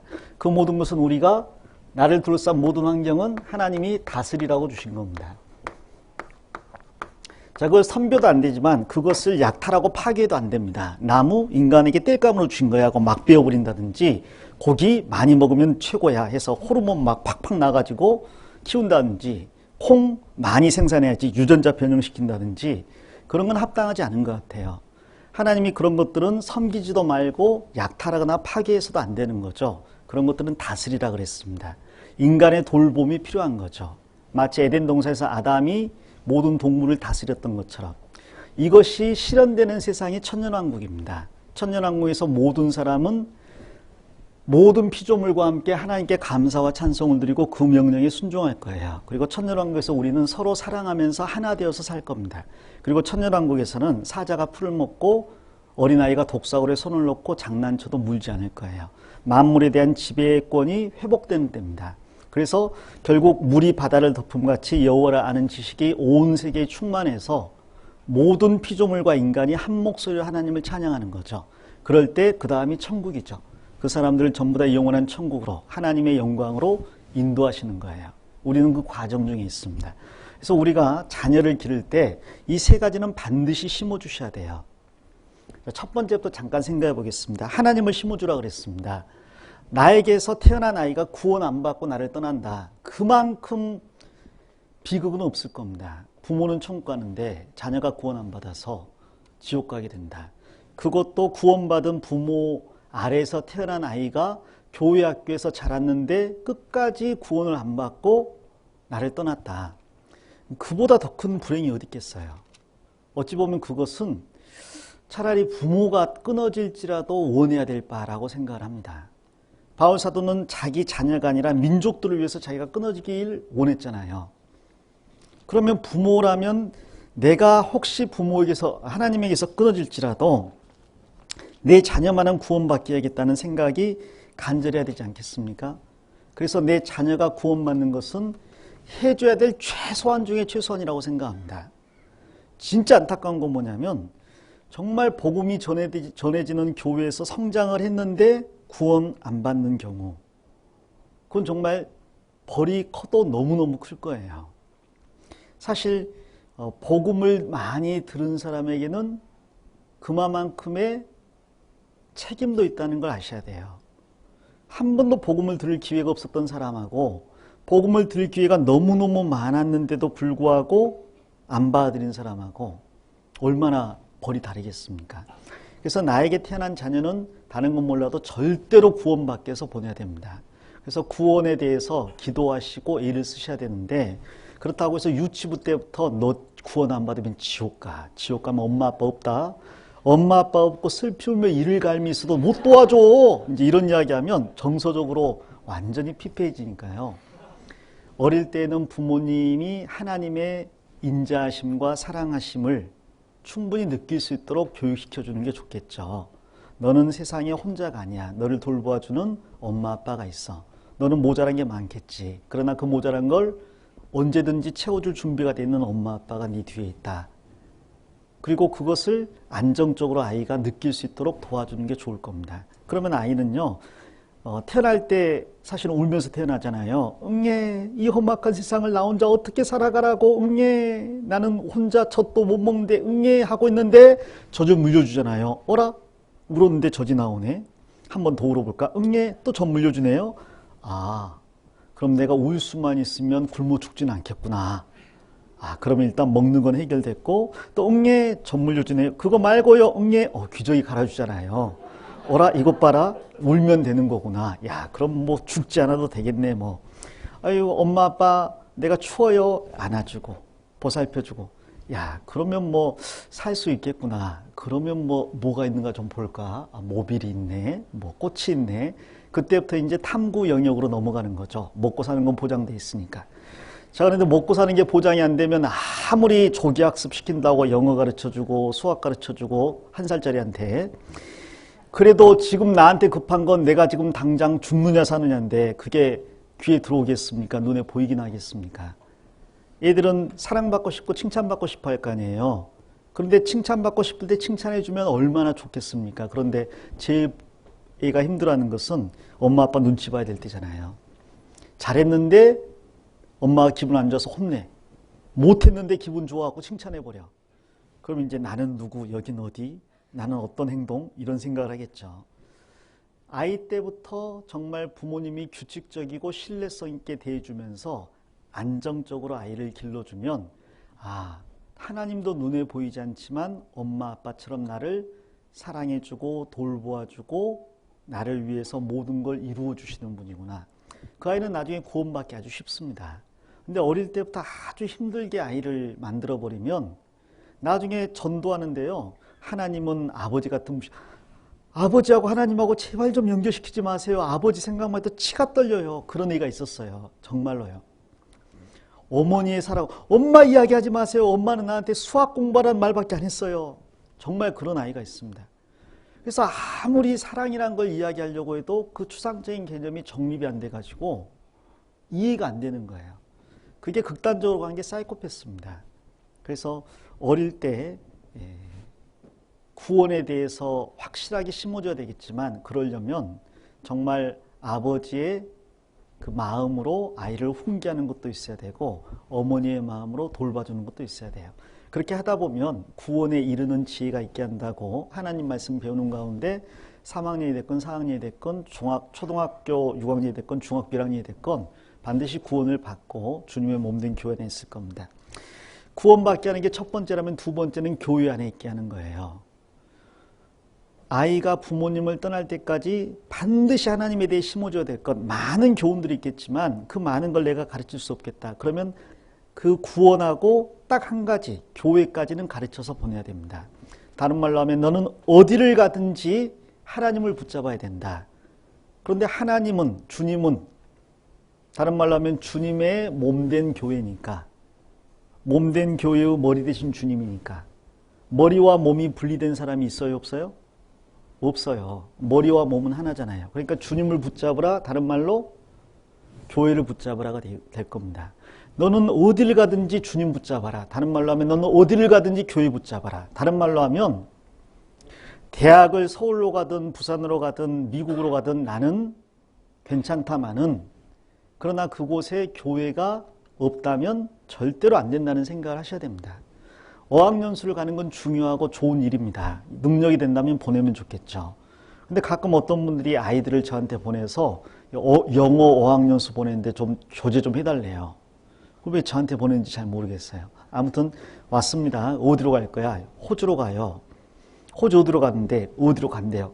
그게 어딘데? 잘 안 알려진 데인데요. 거기가 학비가 싸고요. 물가가 싸고 영어를 잘 배운대요. 교회는 없잖아. 교회 있잖아요. 시드니에. 너 호주가 얼마나 큰지 알아? 지도 보면요. 사막 횡단에서 오게 돼 있거든요. 근데 호주에 교회 있다는 이야기를 해요. 그나마 광주에 있을 때, 한국에 있을 때 교재 잘 나왔으면 말도 안 하는데 여기에서 또 30분 거리 멀다고 나오네 안 나오네 그러고 있는데 거기 가가지고 가겠대요. 영국에 영어 공부하러 간답니다. 어디로 가는데 어디로 간대요. 거기 런던하고 멀리 떨어졌지 않아? 기차 타면 2시간 반이면 가요. 근데 기차역까지는 또 2시간 반 가야 되고요. 기차 기다리는데 한 2시간 걸리고요. 기차 타고 런던 와서 또 교회까지 2시간 걸리거든요. 그걸 가요? 교통비는 얼마나 많이 드는지 아세요? 그런데 그런 걸 생각을 안 하는 것 같습니다. 근데 그렇게 보내면요. 장담합니다. 반드시 후회하십니다. 죄송합니다. 이런 말씀 드려서. 그래도 억지로 보내시면 진짜로 후회하십니다. 절대로 그런 생각은 안 하셔야 돼요. 그래서 나는 네가 밥을 오른손 숟가락으로 먹든 왼손 숟가락질로 먹건 상관 안 하겠다마는 교제 떠나는 건 절대로 용서할 수 없다. 용납이 안 된다. 그래서 이사를 가건 대학을 가건 유학을 가건 간에 대학교 정해놓고 교회 찾아보려고 생각하지 마시고 교회 정해놓고 대학 찾으세요. 물론 서울은 교회 많으니까 좀 낫습니다만은, 그럼 외국 생각할 때요, 외국의 대학 생각하고 그 인근에 교회 어디 있는가 찾아볼 생각하지 마십시오. 교회 찾아보고 그 인근에서 어디에서 필요하면 영어 배울지 뭐 독일어 배울지 그걸 생각하시면 됩니다. 그렇게 하시면 그나마 좀 나아요. 그래서 어디를 가든지 너는 교재 떨어지면 안 된다. 그건 확실하게 심어주셔야 됩니다. 잘 아시는 유태용 박사님이 그것을 아주 강조했어요. 유태용 박사님 아시죠? 전쟁만 했다 하면 그 유태용 박사님 그 자녀 교육을 제가 들은 적이 있어요. 그런데 그분이 그러시더라고요. 전북 임실의 모습의 아들로 태어났답니다. 근데 어머니 아버지가 모습이니까 얼마나 가난했겠어요. 그나마 전북 임실은 진짜 가난한 동네거든요. 그 아들로 태어났으니 너무너무 가난한 겁니다. 그래서 유태용 박사님이 어릴 때 엄마 배고파요. 엄마가 하는 말이 예미는 돈이 없어서 너를 먹일 수도 없고 아는 것도 없어서 너를 가르칠 수도 없고 너는 하나님만 의지해라. 아버지 저 학교 다니고 싶어요. 예비는 돈이 없어서 너를 학교 보낼 수도 없고 무식해서 너를 가르칠 수도 없고 하나님만 의지해라. 아버지 저 아파요. 병원 좀 데려가 주세요. 예비는 돈이 없어서 너를 병원 데려갈 수도 없고 무식해서 너를 낫게 할 수도 없고 하나님만 의지해라. 어릴 때 확실하게 깨달은 게 있대요. 첫째, 엄마 아빠한테서는 아무것도 안 나오는구나. 두 번째는 그런데 하나님께는 뭐가 나오는지 모르겠다. 그 생각을 했대요. 자, 그런데 그 부모님이 잘한 게 좋은 교회학교 선생님을 아이한테 연결시켜 줬습니다. 그 교회학교 선생님이 유태용 박사에게 요한복음 3장 16절을 한 달 내내 가르쳤대요. 그리고 본인이 간증을 그렇게 하시더라고요. 저는 그때 하나님이 계시다는 것을 확실하게 알게 됐습니다. 다른 교회 다니시는 사람들 하나님에 대해서 알겠죠. 그러나 저는 그때 다른 사람과 달리 하나님을 확실하게 알게 됐대요. 그게 잘하신 거죠. 그래서 어머니 아버지한테 돈 한 푼 안 받고 야학으로 고등학교 다녔습니다. 자기가 저녁에 또 낮에 일해가지고 구두 닦기해서 번 돈으로 학교를 다니는 거예요. 뭐 학비 마련하기 힘드니까 학교를 제때 다닐 수가 없어서 남들 3년에 졸업하는 고등학교를 4년 5년을 다닌 거예요. 꼭 일하고 공부하고 해야 되니까. 그러면서도 비전은 분명했답니다. 내 비전은 나를 잘 먹고 잘 살게 하는 게 아니라 6.25 전쟁으로 정말 굶주림에 허덕이는 우리 대한민국 사람들에게 쌀밥과 고깃국을 원 없이 먹이는 게 소원이에요. 그래서 우리나라의 농사를 정착시키겠다. 근데 농사를 배워야 되겠는데 미국 가서 배우자니 미국은 비행기 타고 농사 지으니까 배워봤자 우리나라에 못 써먹고 우리나라처럼 땅이 척박하고 환경이 좋지 않은데 노력해서 농사를 일구어낸 네덜란드나 덴마크 가서 배워야 되겠다. 그래서 덴마크 유학 갈 걸 정한 거예요. 자기가. 사람들이 그럽니다. 너 유학 간다면서 응. 와, 국비장학생으로 가? 공부 잘해? 아니 나 야학 다녀. 돈 많은가 보다? 아니 나 구두 닦는데. 공부를 되게 잘하나 보구나. 아니 성적이 밑에서 맴돌아. 백이 있나? 백 없어. 어떻게 가는데? 하나님이 보내주실 거야. 말도 안 된다고 생각을 했죠. 근데 갔습니다. 진짜로. 그 이야기 아시죠? 네덜란드 국왕에게 편지를 쓴 거예요. 내가 정말 전쟁으로 굶주리는 우리 백성들 먹여 살리고 싶습니다. 이렇게 두껍게 쓴 거예요. 써놓고 보내려고 생각해 보니까 주소를 알아야지. 인터넷도 안 되는데. 그래서 어떻게 할까 기도했더니 하나님이 알려주시더래요. 설마 덴마크 우편배달부가 국왕 주소 하나 모르겠냐? 써라. 그래서 덴마크 코펜하겐 프레드릭 2세 국왕 앞 썼대요. 그걸 또 우체국에서 받아줬대요. 그 여직원이 영어를 모르니까 이게 주소를 맞게 쓴 건지 틀리게 쓴 건지 모르니까 그냥 받아줬대요. 답장이 왔대지 않습니까? 원래 답장이 안 온대요. 그런데 비서가 다 집어 던지려고 하는데 두껍게 온 편지가 있는데 보니까 영어가 엉망진창이야. 뭐 이런 게 있어 하고 읽다가 감동받아가지고 국왕에게 이거 꼭 보셔야 되겠습니다. 국왕이 보고 감동받아가지고 전에 국비장학생으로 불러라. 편지가 온 거예요. 대학교 등록금, 뭐 학비, 그 다음에 생활비, 뭐 주거 다 해줄 테니까 오라고. 어디 갈래? 말만 해라. 대학이 뭐가 있는지 알아야지. 그래서 또 하나님, 덴마크에 대학이 뭐가 있는지 알아야죠. 하나님 또 답을 주시더래요. 너 영어 못하니까 먼저 영어 배운다고 하고 배우는 가운데 덴마크에 무슨 대학이 있는지 봐서 가라. 그래서 가서 배운 거예요. 그렇게 또 빨리 배웠답니다. 그래서 물어봤대요. 야, 넌 니기 나라에서 머리 제일 좋은 애인가 보다. 저 야학 다녀요. 공부 잘했나 보네. 저 밑에서 멘돌았어요. 다른 애들은 다 너보다 잘한단 말이냐? 저는 잽도 안 돼요. 야, 그러면 그런 애들 좀 추천해라.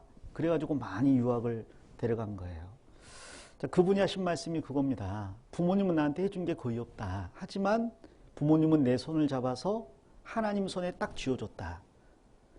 그래서 나는 우리 부모님이 100점이라고 생각한다. 자, 여러분도 우리도 마찬가지입니다. 우리가 재산은 많이 못 물려줘도요. 정말 아이가 구원받고 교회를 딱 붙잡아야겠다는 생각 넣어서 내보내면 어디 가서도 뒤처지지 않을 거라고 믿습니다. 그것을 심어주셔야 됩니다. 자, 두 번째, 사람끼리 사랑하고 협력하고 함께 사명을 이룬다 그랬잖아요. 저것도 심어주셔야 돼요. 우리나라는 괜히 그 경쟁하고 눈치 보는 그런 버릇이 있는 것 같아요. 옆집 애가 피아노 학원 다니면 같은 또래는 우리 애도 피아노 학원 다녀야 되고, 옆집 애가 바이올린 하면 바이올린 해야 되고, 영어 하면 영어, 수학 하면 수학. 그러다 보니까 무슨 문제가 생기냐면 우리 애는 다 잘해요. 우수해요. 그런데 다 80점이야. 근데 옆집 애는 다 90점이네? 그럼 옆집 애하고 우리 애가 있으면 우리 애는 우수한 루저가 돼버립니다. 80점 다 잘하는데 필요 없는 존재가 돼버려요. 그러면 정말 괴롭죠. 내가 쓸모가 없다라는 생각을 합니다. 난 영어도 꽤 해요. 그러나 얘보다 못해요. 수학도 못해요. 그 우수한 애는 어떻게 생각했어요? 내가 너보다 영어도 잘하고 수학도 잘하고 음악도 잘해. 너는 필요가 없는 거예요. 근데 그 애가 만일 국제무대에 나가면 영어 100점짜리한테 안 돼요. 수학 100점짜리한테 안 돼요. 그러니까 어중간해져 버리는 거죠.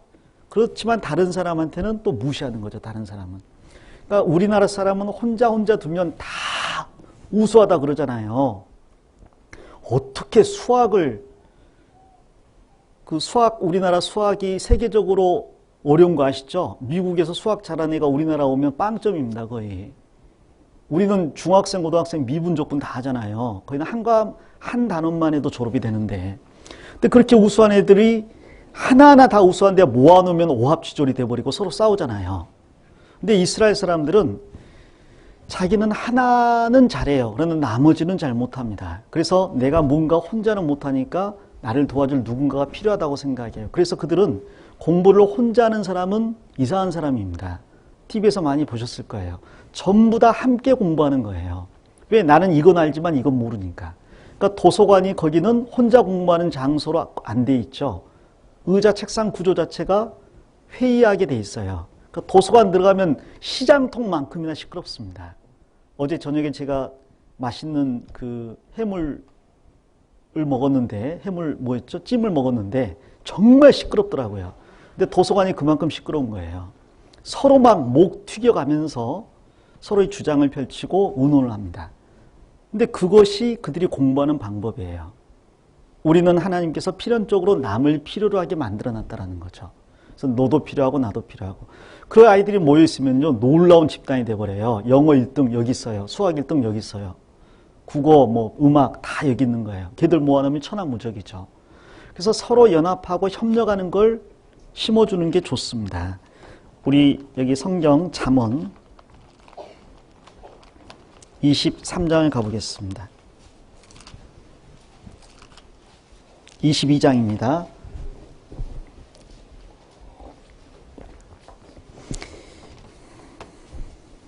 22장 6절에 마땅히 행할 길을 아이에게 가르치라. 그리하면 늙어도 그것을 떠나지 아니하리라. 이런 구절을 이제 3살 버릇 80까지 간다 그런 말 하잖아요. 어릴 때 올바른 걸 가르치면 늙어도 떠나지 않을 거라고 생각을 합니다. 그런데 원래 의미는요, 아이가 마땅히 걸어가야 될 그 길로 걸어가게 하라. 그러면 늙어서도 그 길을 떠나지 아니할 것이다. 그런 이야기입니다. 사람은 각자가 걸어가야 될 길이 있어요. 하나님이 그 길을 정해 놓으셨습니다. 그 길로 걸어가게 하라는 거예요. 우리 시대를 말로 한다면 아이의 은사 달란트가 어디 있는지 보고 그 길을 가게 하라는 이야기입니다. 우리나라 사람들은 안타까운 게 대학교 졸업하고 자기 전공 분야에서 일하는 사람이 20%밖에 안 됩니다. 80%는 딴 데서 일을 한대요. 저도 경영대 나왔어요. 근데 지금 이러고 있잖아요. 그러면 80%의 사람은 사실은 안 써먹는 것을 그렇게 돈 들여서 공부를 한 거거든요. 어찌 보면 굉장히 안타깝습니다. 유대인들은 80%의 사람들이 자기 전공 분야에 종사를 한답니다.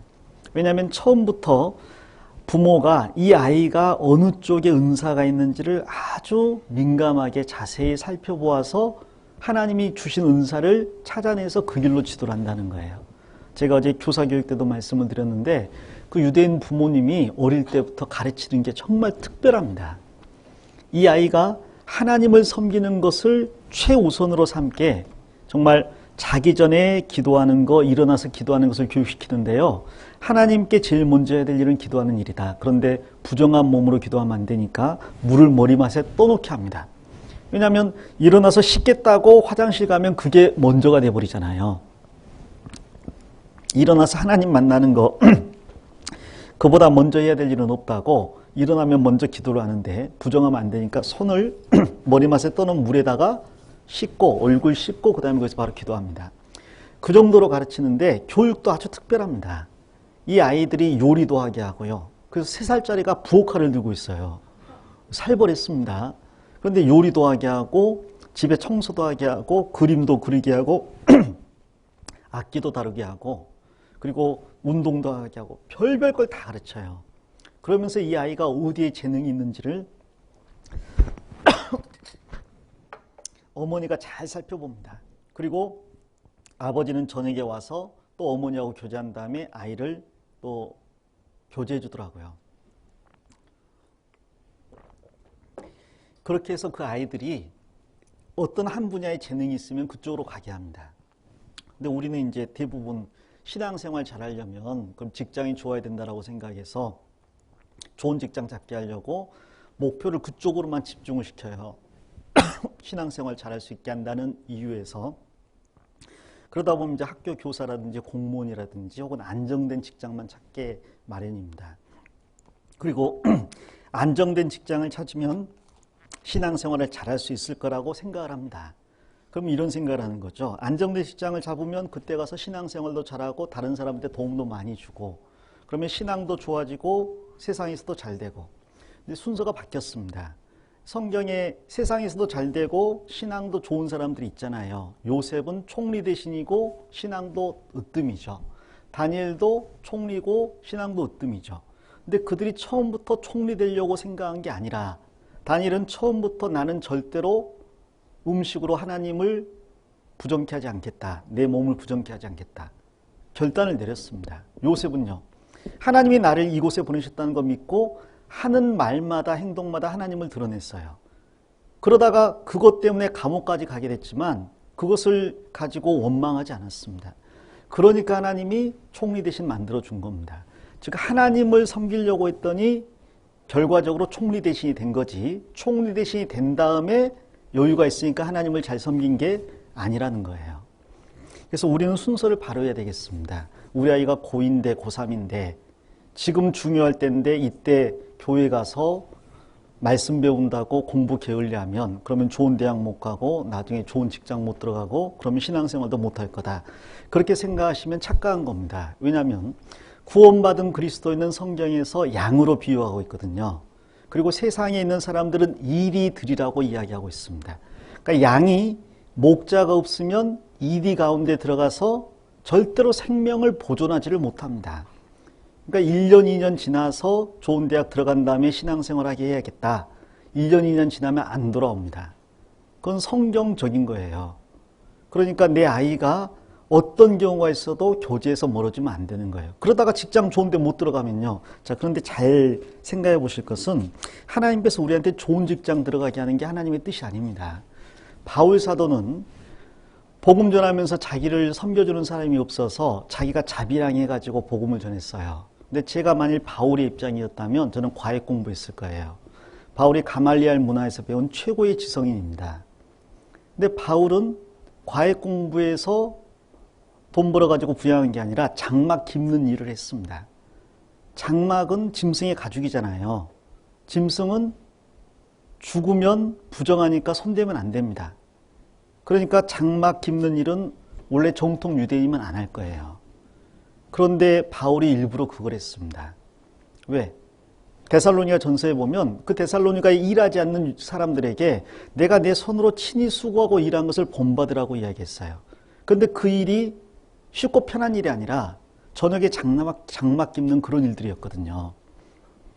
베드로도 원래는 유대인이니까 부정한 거 안 만지잖아요. 그러나 고넬료에게 복음 전할 때는 시몬이라는 피장이 집에 머물렀습니다. 가족 제역업자예요. 하나님께서 일부러 그런 것들을 기록하신 이유가 있을 겁니다. 하나님이 그리스도인이 편한 직장에서 편하게 세상 생활하면서 봉사하면서 또 뭐 교회 생활하면서 그렇게 만들어 놓으신 건 아니에요. 창세기 3장을 가보겠습니다. 3장 17절에 아담에게 이르시되 네가 내 아내의 말을 듣고 내가 너로 먹지 말란 나무 실과를 먹었은즉 땅은 너로 인하여 저주를 받고 너는 종신토록 수고하여야 그 수산을 먹으리라. 땅이 내게 가시덤불과 엉겅퀴를 낼 것이라. 너희 먹을 것은 밭의 채소인즉 19절 같이 읽겠습니다. 내가 얼굴에 땀이 흘러야 식물을 먹고 필경은 흙으로 돌아가리니 그 속에서 내가 취함을 입었음이라. 됐습니다. 여기 아담에게 하나님께서 범죄 이후에 다시 사명을 주신 거예요. 그런데 사명 자체는 똑같습니다. 생육하고 번성하고 땅이 충만하는 거. 그러나 그 사명을 이루는 과정이 바뀌었어요. 이제 여자는 생육하고 번성하기 위해서 아이를 낳을 때 잉태하는 고통과 해산하는 수고가 수반되게 되어 있습니다. 남편은 아내를 다스리는 일과 밖에서 일하는 걸 맡았는데 에덴 동산이 처음 만들어졌을 때는 그 하나님의 일을 하면 하나님이 과실을 주셔서 먹고 살게 하셨어요. 그러니까 먹고 살려고 일한 게 아니라 하나님의 일을 하면 하나님이 먹여 살려주신 겁니다. 자, 그런데 범죄한 다음에는 이제 자기 힘으로 먹고 살아야 되는 거예요. 그래서 땀을 흘리고 일하게 하셨어요. 자, 그런데 구원받으면 다시 영혼의 목자와 감독 대신 아버지 하나님께 돌아온 거예요. 그러면 아버지가 없는 이방인들은 자기가 땀 흘리고 먹고 살아야 되지만 아버지가 있는 그리스도인은 다시 아버지가 그 아들의 생계를 책임지는 겁니다. 아들은 뭔 일을 해요? 아들은 아버지 일을 하는 거예요. 그래서 직장에서 일하는 것도 사실은 아버지 일이고 성교라고 생각하시면 됩니다. 근데 그 성교를 편하게 할 수 있는 사람이 누가 있겠어요? 그래서 우리는 직장에서 열심히 일을 해야 돼요. 땀 흘리고 일을 해야 돼요. 좋은 직장뿐 아니라 정말 그 공사장에서도 일할 마음을 가져야 됩니다. 그래서 혹시 아이를 낳으셨다면요. 근데 아들을 낳으셨다면 어릴 때부터 구원받고 교회 안에 있어야 된다는 건 말할 것도 없고 두 가지를 더 가르치셔야 돼요. 첫 번째, 너는 나중에 결혼해서 가정을 꾸려서 가정을 이끌어갈 가장인데 그러려면 모든 결정을 네가 해야 될 텐데 그 결정을 하나님의 뜻에 맞게 결정해야 되니까 너는 성경을 부지런히 읽고 배워서 성경 안에서 하나님의 뜻을 분별할 수 있는 능력을 키워야 된다. 네 아내에게 하나님의 뜻을 가르쳐 줄 사람이 너다. 자녀에게 하나님의 뜻을 가르쳐 줄 사람이 너다. 그러므로 모든 일을 성경을 근거로 해서 해야 되는 너로서는 성경 공부가 필수다. 여자는 남편 하자는 대로 하기만 하면 돼요. 그런데 남편은 이끌어가야 돼요. 이사를 갈까요 말까요? 갑시다. 왜요? 집값이 거기 오른다면서 갑시다. 그러면 안 되는 거죠. 갑시다. 왜요? 하나님 말씀에 근거해서 우리가 가는 게 하나님께 영광이 될 것 같아요. 차를 살까요 말까요? 바꿀까요 말까요? 바꿉시다. 왜? 돈 있으니까. 그러면 안 되는 거죠. 바꿉시다. 왜? 하나님께 영광이 될 수 있으니까. 아이를 학교를 어디를 보낼까요? 글쎄 점수 맞춰서 보내. 그게 아니죠. 그래서 모든 결정은 아버지가 해야 되기 때문에 아버지가 될 아들은 성경을 열심히 공부하게 해야 됩니다. 그리고 두 번째 가르쳐 줄 건 뭐예요? 너는 가정을 부양해야 될 사람이다. 그래서 괜히 맞벌이할 아내 구하려고 하지 말고 아내는 아내가 해야 될 일이 많이 있잖아요. 어떤 일이 있어도 네가 먹여 살린다는 책임감을 가지고 일을 해야 된다. 물론 그렇게 열심히 최선을 다했는데 필요가 모자라다면 그때는 필요에 따라서 맞벌이 할 수가 있겠죠. 근데 남편은 아무것도 안 하고 아내가 좋은 직장 있는 사람 잡아가지고 결혼하려고 하는 사람이면 그러면 안 되는 겁니다. 여기에서는 어떤 일이 됐건 심지어 땅을 파서 먹고 살면서 땀을 흘리는 그런 사람이 됐건 간에 그걸 심어줘야 돼요. 너희 집안을 부양할 사람은 너다. 그러니까 공부 잘해가지고 집안을 부양할 수 있다면 그렇게 하면 됩니다. 그런데 어떤 애는 또 인내력이 뛰어나고 머리는 안 좋은 애가 있어요. 그 인내력을 가지고 또 집안을 부양할 수 있을 거예요. 어떤 사람은 육체적인 능력이 탁월해서 혹은 어떤 사람은 남 밑에서 섬기는 걸 잘해서 뭐가 됐든 간에 아들이 집안을 부양한다는 것은 틀림없는 사실이니까 책임감을 심어 놓아줘야 돼요. 지금은 종신 직장 없습니다.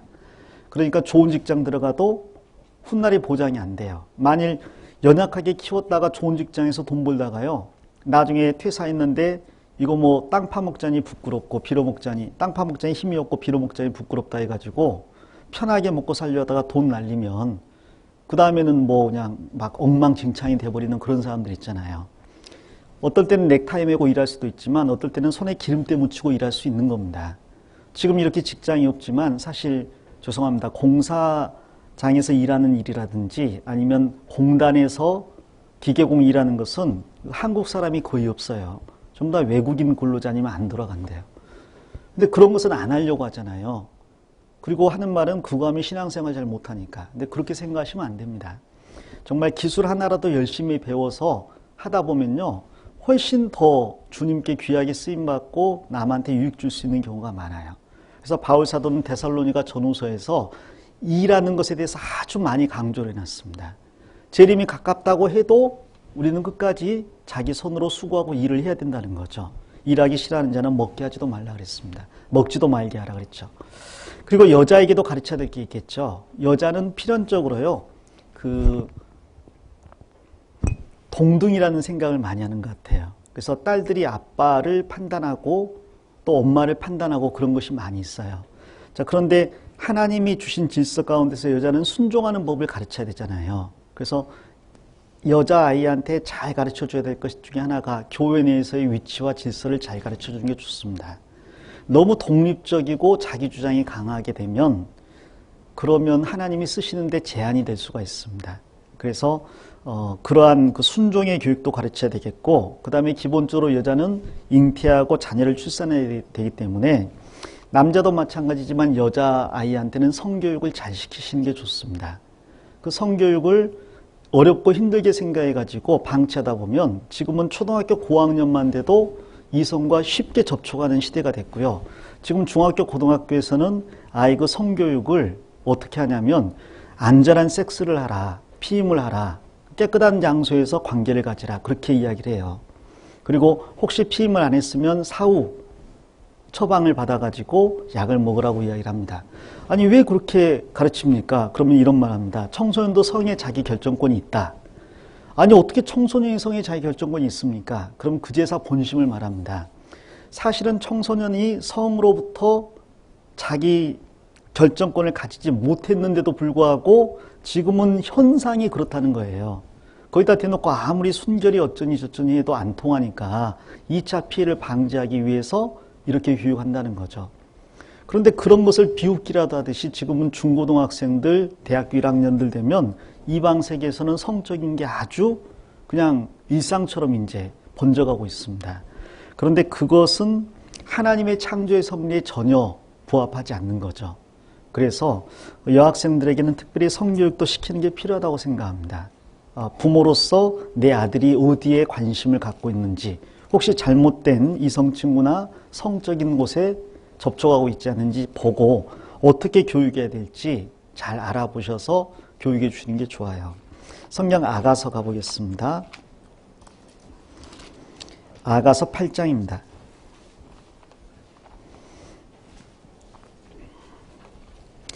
아가서 8장 8절입니다.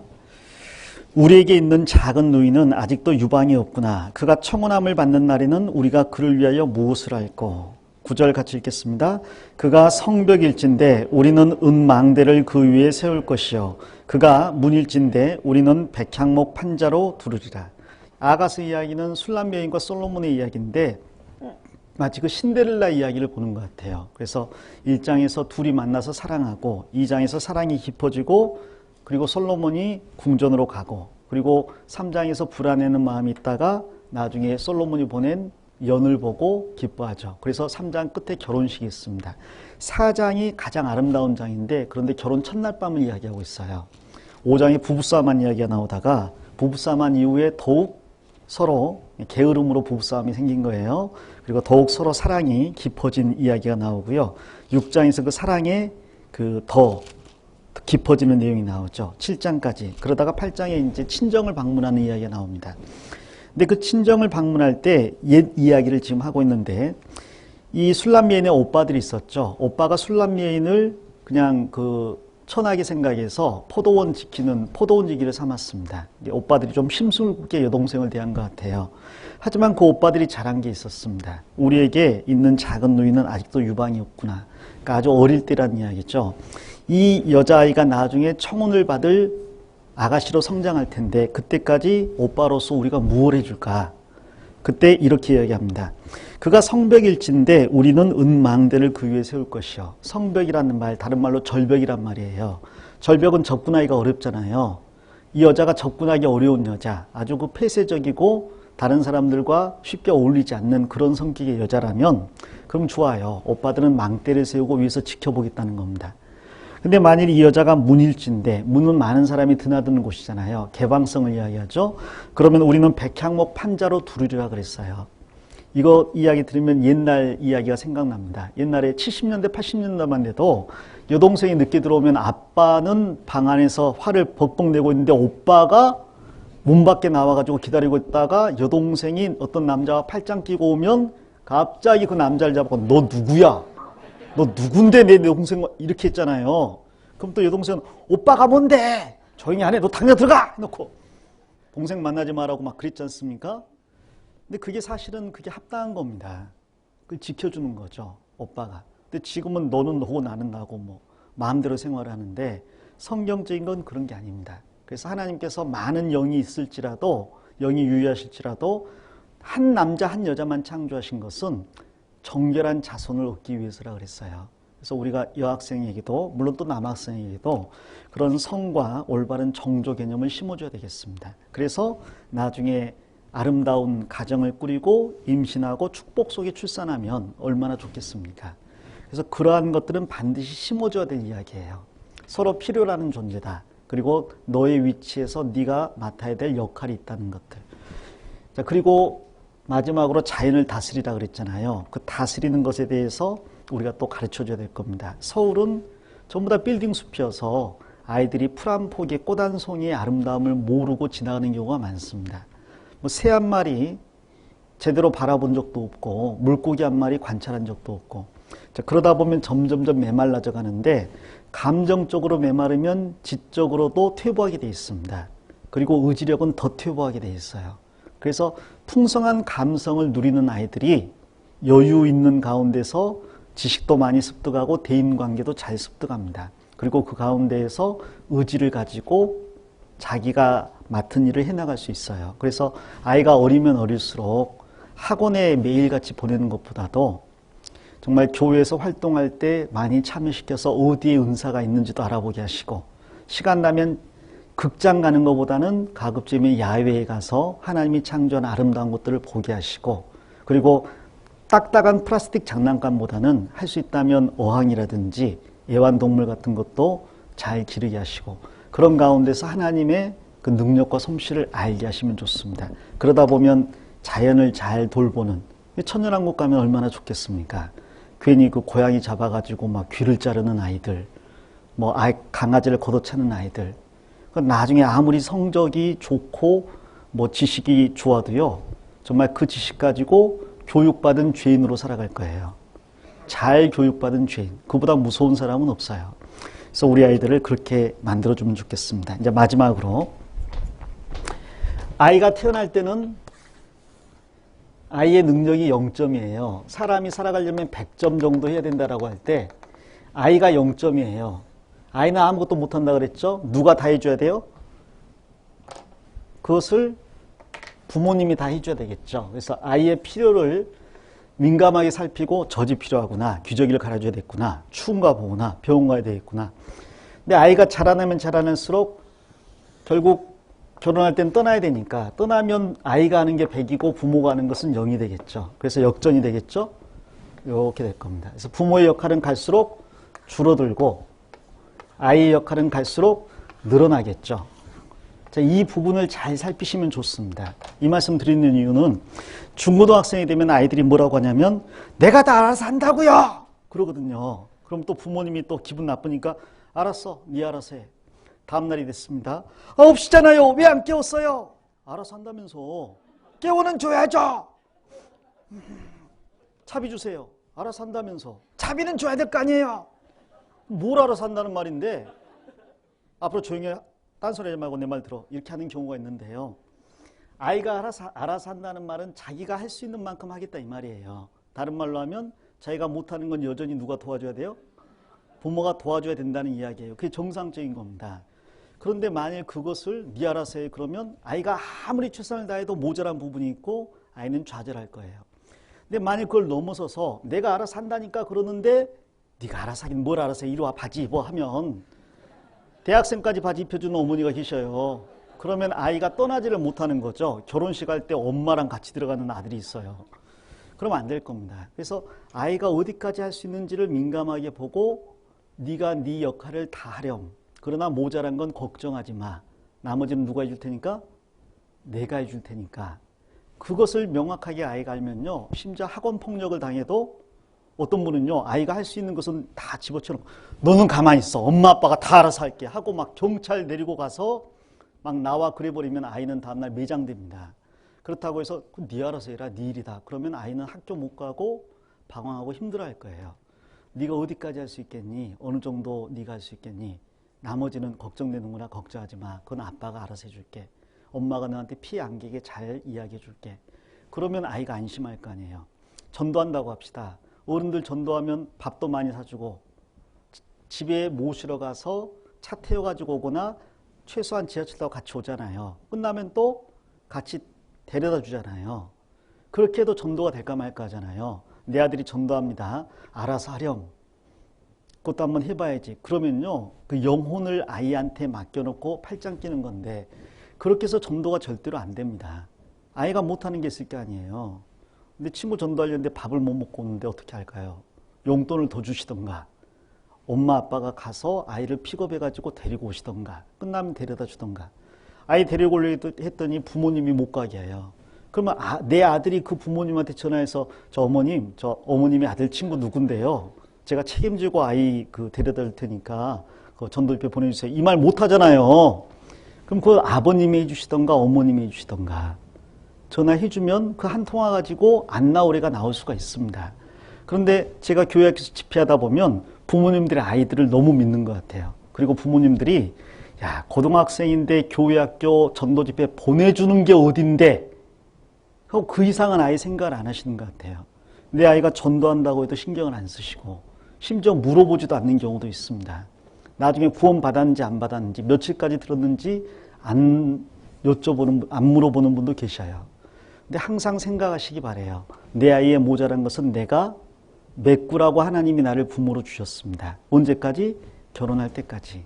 그래서 아이의 필요성을 잘 살펴서 그걸 메꿔주는 부모가 되면 좋겠어요.